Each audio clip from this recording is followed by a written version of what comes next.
lettre de l'enfer. Et si un de tes amis perdait la vie sans connaître le Christ? Et si il ou elle allait en enfer? Et si tu recevais une lettre de l'enfer, une lettre de ton ami plongé dans les tourments éternels, une lettre imaginaire écrite par Steve à son ami Tony? Bien que Tony a eu des occasions de parler à son ami Steve de Jésus, il ne l'a jamais fait. Il lui a caché pendant toutes ces années la rencontre qu'il avait faite avec le Sauveur.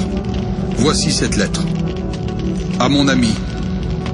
Tony, je suis mort aujourd'hui, et la mort est vraiment différente de ce que j'avais pu imaginer. Je pensais que de mourir me conduirait dans un endroit froid, trouble et vide.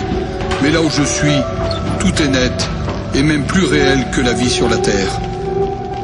Je peux penser, je peux parler, je peux même ressentir des émotions, comme la peur, le regret et l'angoisse.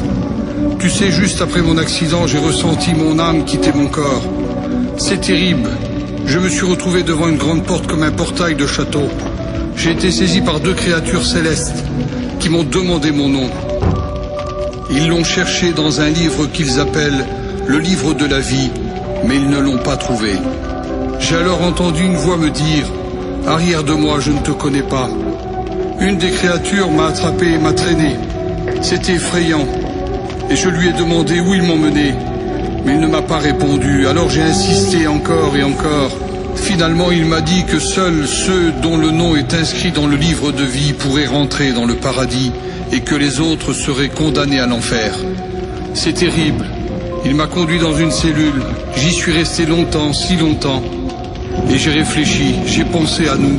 J'ai pensé à toi, Tony. Tu es chrétien. Tu me l'as dit une fois. Et puis, il y a quelques mois, alors que je t'en ai parlé, tu as souri et tu as changé de conversation. Et encore là, la semaine dernière, lorsque nous sommes partis à cet amusement, je t'ai demandé si tu suivais toujours tes réunions. Et tu as fait le sourd. C'était juste avant l'accident. On était si proches, on a mangé dans le même plat, on a dormi dans le même lit, on a passé le permis ensemble, on sortait dans les boîtes ensemble. Pire que deux frères d'ailleurs, on nous appelait comme ça. Une question, Tony. Pourquoi tu ne m'as jamais parlé du Seigneur? Pourquoi tu n'as pas insisté pour que je vienne avec toi dans tes réunions? Tu te disais être mon ami, mais si tu l'avais vraiment été, tu m'aurais parlé de ce Jésus. Tu m'aurais dit comment échapper à cet endroit terrible où l'on m'a jeté. Je vais te quitter, j'entends du bruit. Ils reviennent me chercher, ils sont là, derrière la porte.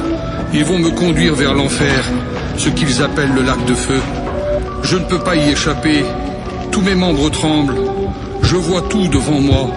Il n'y a aucun espoir ici, l'odeur du soufre. Il n'y a pas de lumière si c'est celle des flammes. Elles sont si proches de moi maintenant. Mon cœur va éclater, il bat si fort. Je suis terrifié et l'angoisse me paralyse. Je te quitte, je ne peux plus te parler maintenant. Et je te remercie pour rien. Ne recommence pas avec les autres amis. Dis-leur à qui tu appartiens.